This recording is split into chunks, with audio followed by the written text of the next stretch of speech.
다니엘서 5장 말씀입니다. 다니엘서 1장에서 4장까지는 느부갓네살 왕에 대한 이야기입니다. 그래서 다니엘이 지금 바벨론의 포로로 끌려와 있다가 느부갓네살 왕의 꿈을 해석해서 지위가 오른 상태였습니다. 근데 이제 느부갓네살 왕이 죽고 이어서 또 여러 왕들이 있었는데, 실질적으로 여러 왕들이 있었고, 이제 바벨론의 마지막 왕이라고 할 수 있는 벨사살 왕에 이르렀습니다. 그 벨사살 왕에 대한 이야기가 오늘 이제 5장에 나옵니다. 한 장에 나오는데, 벨사살이 죽임을 당했다는 그런 이야기입니다. 벨사살이 왜 죽임을 당했는가? 그것은 하나님 앞에 교만했고, 그 하나님을, 특히 하나님을 모독했기 때문에 이렇게 비참한 최후를 맞이하게 됐다는 그런 말씀입니다. 이미 그 앞에 이 느부갓네살 왕도 처음에는 하나님을 제대로 섬기지 아니하고 교만해져서 자기 힘이 세고 하다 보니까 여러 나라들을 다스리고 하니까 자기가 대단한 줄 알고 교만했다가 하나님께서 이 사람의 왕을 세우는 것은 하나님이심을 보여주시기 위해서 느부갓네살 왕이 신하들에 의해서 쫓겨나게 됐죠. 한때 다시 복권하게 됐지만은 그 쫓겨나게 된 그 시절에 느부갓네살 왕이 하나님이 계시구나 하는 것을 이제 알게 되었다. 그런 일이 있었던 거죠.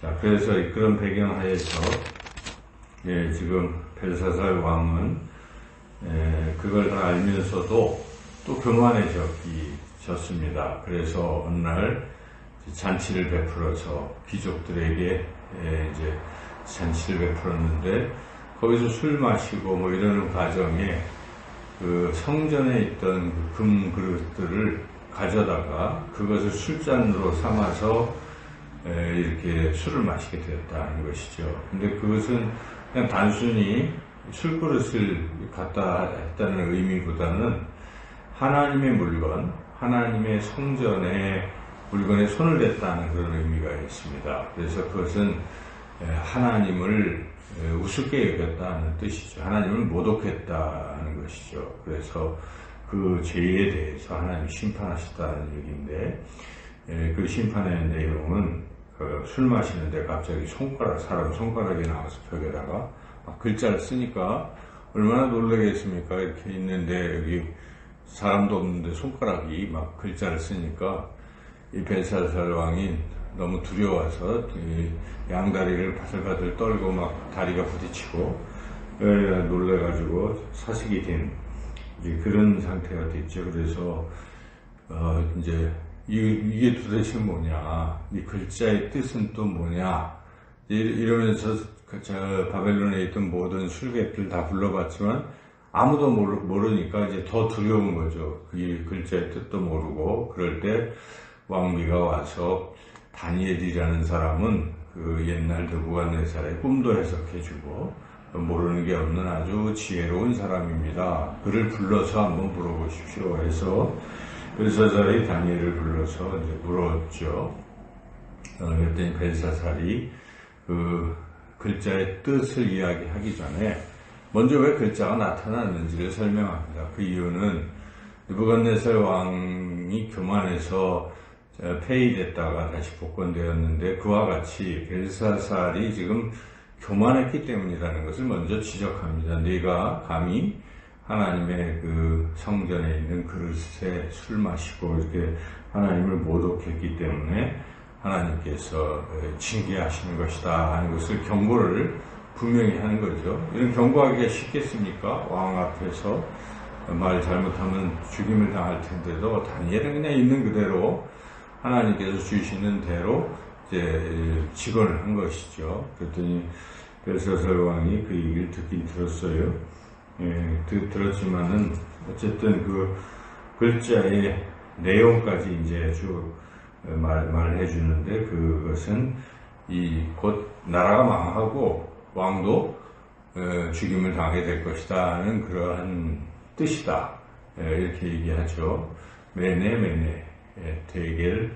메네는 이제 나라를 이렇게 세워보고, 대겔 또 달아보는 게 왕을 또 달아보니까 이 깜냥이 안 된다는 거죠. 그래서 우바르신 베레스라는 뜻이 나뉜다는 뜻인데, 나라가 나뉘고 결국 메대 사람들에 의해서 이 나라가 망한다. 이렇게 예언을 해준 거죠. 그 뜻을 통해서.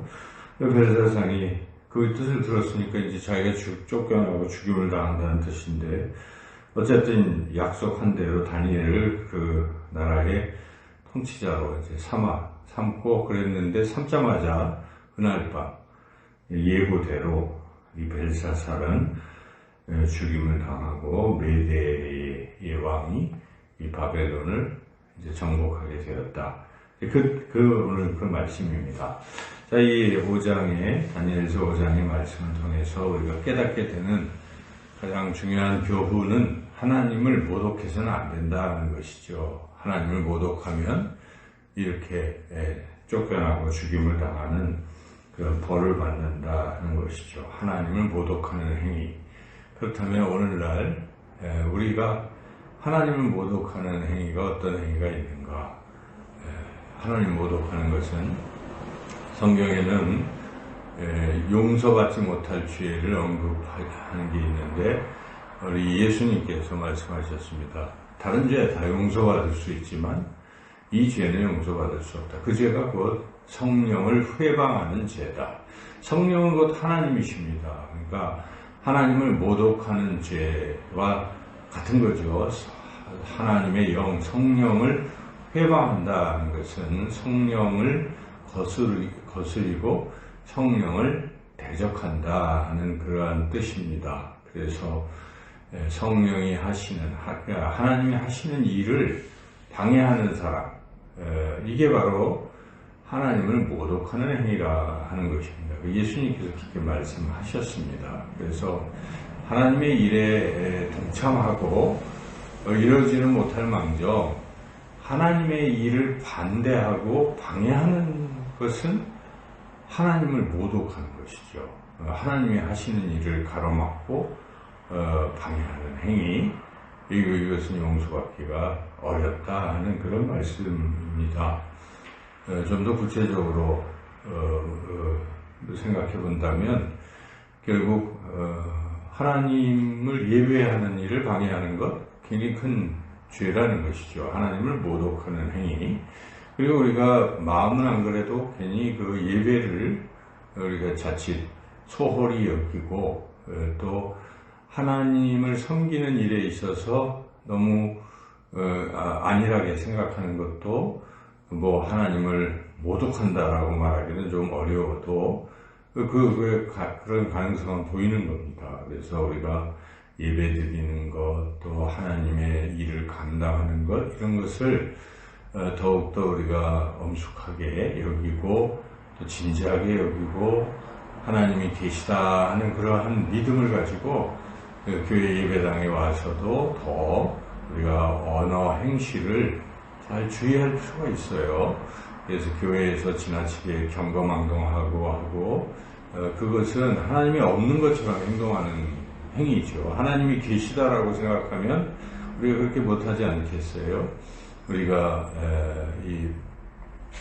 집에서도 어른이, 부모님이나 어르신들이 있을 때 예의를 잘 갖추고 배운 사람들은 그렇게 함부로 못하죠. 부모님, 어르신 앞에서 공손하고 그게 이제 뼈대 있는 집안이라고 우리가 흔히 이야기하지 않습니까? 그러나 그것 아랑곳하지 않고 제멋대로 하면 그 참 보기도 그렇고 잘못된 것입니다. 그래서 우리가 하나님 앞에도 그런 어떤 경건함을 잃어서는 안 돼요. 물론 우리는 하나님의 자녀로서 하나님을 사랑하는 것이죠. 하나님의 사랑을 받고 그러나 또한 하나님을 공경하는 동시에 그런 마음이 있어야 돼요. 부모님을 우리가 사랑하죠. 그러나 부모님은 부모님이신 것이죠. 나를 낳아주신 분이시기에 공경의 대상입니다.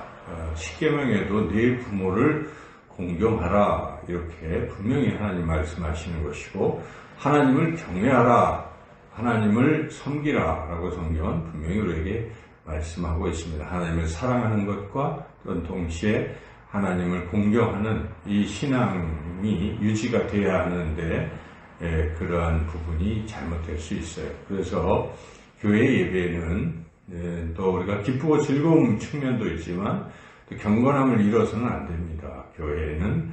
근데 그 경건함은 다른 것이 아니라 하나님 앞에 있다는 그런 생각, 그런 믿음, 그러한 것이 굉장히 중요한 것입니다. 교회에서 봉사를 할 때도 하나님 앞에서 봉사하면 됩니다. 또한 예배만 그런 것이 아니라 삶 자체도 내가 하나님 앞에서 살아간다 하는 그런 의식을 가지고 살아가는 것이 중요합니다. 그것을 자꾸 놓치면 결국 하나님 경외에서 멀어지고 이러한 벨사살왕과 같이 하나님의 그 성전에 있는 그런 그릇 갖고 술 마실 정도로 그렇게 하나님을 모독하는 데 이를 수도 있다 하는 것을 우리가 이 본문을 통해서 하나님을 모독해서는 안 되고 하나님을 경외하는 삶을 사는 것이 하나님의 뜻대로 하나님을 기쁘시게 하는 삶이다 하는 것을 다시 한번 마음에 새기고